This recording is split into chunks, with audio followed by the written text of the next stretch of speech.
Well, hello again, everyone. Once again, sorry about the noise from the AC, but it is 97 degrees out. Or so my car says. It feels much hotter than that, but it probably isn't. So it's about 6 o'clock. I'm headed home. And yeah, I don't know what I want to talk about today. I always kind of have some plan of like, when I vlog tonight, I'm going to talk about the following thing. But, I don't know. I don't know what I want to talk about today. I am kind of curious as to what this guy up here is doing.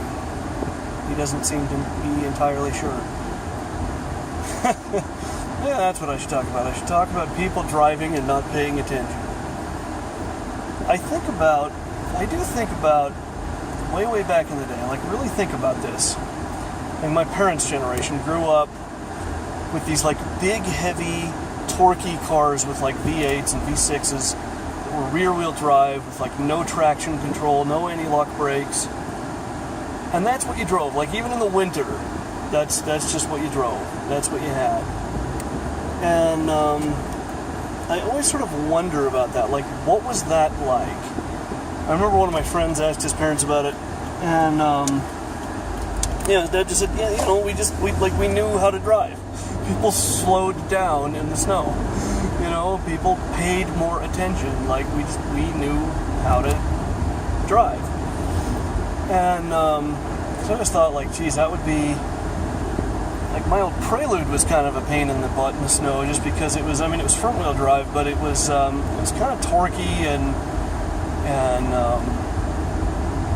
I don't know, it just didn't have really good, was not a good snow car, let me put it that way. It was just kind of, you could do it. I don't think I ever got stuck in the snow more than, maybe once or twice, but I don't think I ever got completely stuck in the snow in that car. But it would slide all over the road, and that was even, having snow tires on there. It would just kind of slide all over the place. And again, it was old enough that it was one of those cars that didn't have, traction control or anything fancy like that. So it just kind of did what you told it to. And in the snow, that could be kind of dangerous. And my Miata was like that back in the day when I had my little Miata.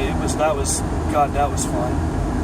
That's a car you don't ever want to drive in the snow. I do not recommend it. Again, even with snow tires, that thing was kind of frightening. But, now cars have all this fancy, traction control and anti-lock brakes, and it's all great. It's all good stuff to have. I just, I think the one danger in it is people kind of forget how to drive, people don't really think about, yes, I have all-wheel drive, I have traction control, I have anti-lock brakes, but I am still driving on snow, and I need to kind of slow down and think about what I'm doing. And, that's the thing, because I think I brought this up once before, where it's so if I'm vlogging while I'm driving, is that technically driving while distracted? I don't know, is it the same as or different from talking on a cell phone while you're driving? And for years, I'm trying to remember if I talked about this in one of my earlier vlogs, because I had this question for years about, people were always talking on a cell phone is distracting while you're driving. And I'm just why? Why is it more distracting than being in a car with somebody and talking to that person? That doesn't make any friggin' sense to me. And I had this conversation over and over. I'd ask people, this doesn't really make any sense to me, because why is talking on a phone more distracting than talking to another person? And just recently I read somewhere, and I don't remember where I read this. I want to say it was the New York Times or Salt Lake Tribune or somewhere, but I can never keep these things straight, so I always read these really interesting things and go, oh, that's cool, and then forget where I've read it. So, somebody else will cite your source, and well, I can't. But, so yeah, I was reading this article, I think, like I said, in the Times or the Tribune, I can't remember, that said they just did this study that said, the number one distraction, especially for teenagers, is just having someone else in the car that they're talking to. It turns out talking on the phone isn't more of a distraction than having someone in the car that you're talking to. That too apparently is a major distraction. So I wonder if I'm, driving while distracted. I don't know. But it is, apparently the human brain can't really multitask. You can switch back and forth between tasks, but that's all you're doing. The human brain can't actually focus on more than one thing at once. So, that was kind of interesting. And it does make me think about, with all the newfangled stuff that we have in our cars, we have GPSs and Bluetooth and, I don't know, like people have MP3 players and stuff in their cars and, all these all these features with 11 settings and everything. And I just think it just seems like it's all a big distraction. It's all stuff to take your mind off of what you're really supposed to be doing. And it does strike me as a little bit dangerous at times. I kind of think, maybe in certain ways things were better in the old days when you didn't have all that crap and you could just focus on driving. You could just kind of be doing what you were doing. And I don't know. That was one thing when I started driving that really did kind of shock me a little bit, was just the way people behave on the road. Because there are all these things we're supposed to know about and understand in order to have a driver's license, and in order to be I can do this without getting myself and everyone around me killed. And it just, by and large, it seems like a lot of people don't think about it that much. They're not really focused on what they're doing. And again, that may be the pot calling the kettle black, as they say, because like I said, am I any better if I'm sitting here recording a vlog while I'm supposed to be driving? I don't know. I did have a buddy who was he was kind of amazing, because I watched him drive and eat a hamburger and talk to his friends, It was kind of amazing, because he'd have, he'd do this thing, he'd hold food in his left hand like this, and he'd kind of have one hand on the wheel like this, and anytime he had to shift gears, he'd, it was really kind of an extraordinary thing to watch. He was really, really, really a talent, I think. Quite good at that. I'm not so much. I try to avoid eating while I'm driving, because it just kind of doesn't work. Or I spill something, or it's a pain in the butt. I have spilled more coffee in this car than you even want to think about.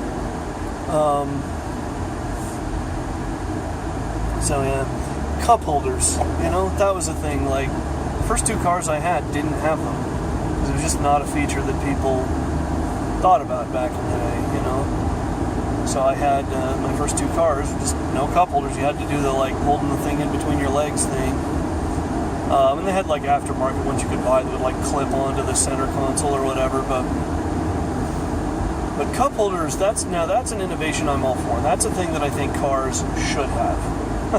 Because you gotta have your Gatorade or your iced tea or whatever while you're driving. That's kind of essential. I wish I had more of that today, speaking of which. I am just kind of parched and thirsty and tired, and I think I might be a little bit dehydrated.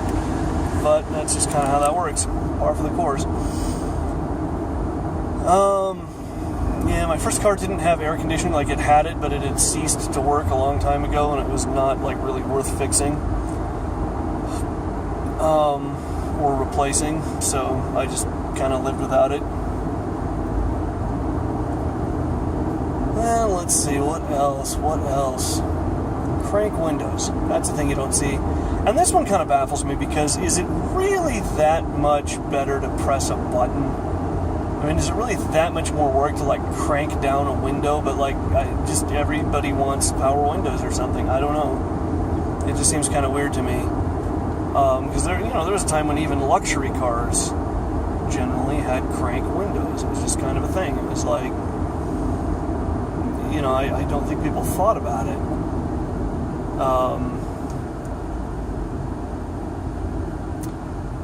So I don't know. I suppose in a lot of ways our lives have gotten better, more convenient, but then again, there's all that stuff that you put onto a car that makes it that much more expensive, and how much of it is stuff you need. This car actually has Bluetooth, and this is the base model. This is the El Cheapo version, and it has Bluetooth, and I have never used it. I don't know how to use it. I'm sure it's not very good, and I don't need to use it. it's just like, it's kind of a baffling thing. It's kind of just like, why have that? I don't know. It has all those dang, and like, I hate this because my last Subaru didn't have any of these things, and thank God. It has those sensors in the passenger side seat, so that, like, if something is on the passenger side seat and the seatbelt isn't buckled, it starts screaming at me that the passenger seatbelt needs to be buckled, which is really annoying. Or it'll do the thing where, like, I'm in a drive-through, you know, and I've got my seatbelt off, and the seatbelt warning light will be going crazy. And I liked that was one thing I have to say my old Subaru had over this one. It didn't care whether I lived or died. My life was not important to it, and that's the way I like it. I don't want my car to care about my life. My life should not be important to my car. Especially because it doesn't do those things well. Cars do not do those things well. I hate being at a drive-through, you know, and just trying to, like, dink around with my wallet and stuff, and the thing is screaming at me to put my seatbelt on, you know. I hate it. It makes me insane. God, now that I think of it, even my Miata was that way, and that's a car that, like, you know, they really tried to pull off, like, every extraneous thing to make it lighter. And yet even that car would scream at me when I'm, like, in a drive-through with my seatbelt off. So, yeah. I don't know what... Stuff like that is kind of baffling to me. It's the extraneous stuff, you know, because things like anti-lock brakes, traction control, all-wheel drive, we sort of get that, right? I mean, it's like, well, yeah, that's all, you know, safety features, and it kind of makes sense. But,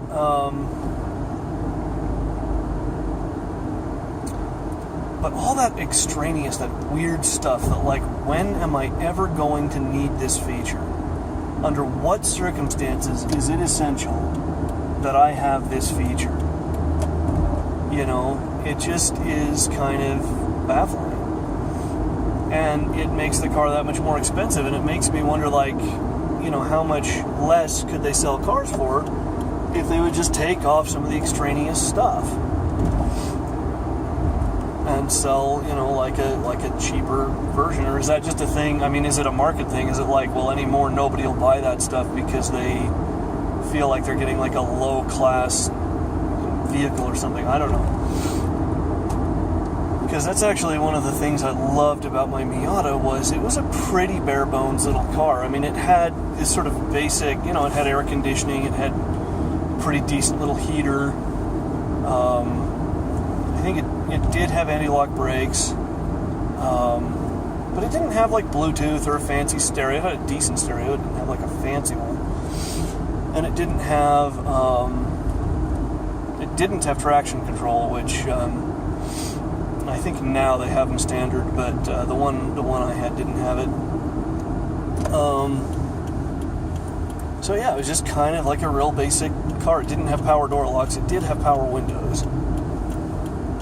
But, yeah, it was kind of nice. And my Prelude, God, man, the Prelude was wonderful. It was just an engine and a couple of seats. Like, it was, you know, it was great. It was, that car, there's a piece of me that if I could find an old 1990 Prelude in good condition, I know better than that at this point, but there's a piece of me that, just for sentimental reasons, you know. I'm sure it's, like, not nearly as quick as I remember it and all that stuff, because, you know, cars have gotten a lot faster and stuff, but there's a part of me that if I could have, like, get one of those, you know, like, fully restored, how insane would you have to be? How much of a nut job would you have to be? But at the same time, how cool would that be to, like, be driving around in this completely fully restored Honda Prelude, you know? Oh well. Maybe someday. But in any event, I am home now, and I'm really, really tired. I'm supposed to go out to dinner with some people later today, so I don't know if it's going to happen, but I may just go home and fall asleep, but we'll see what happens when I get some hydration into me. It's all about the Gatorade. Alright, anyhow, I will see you guys tomorrow evening.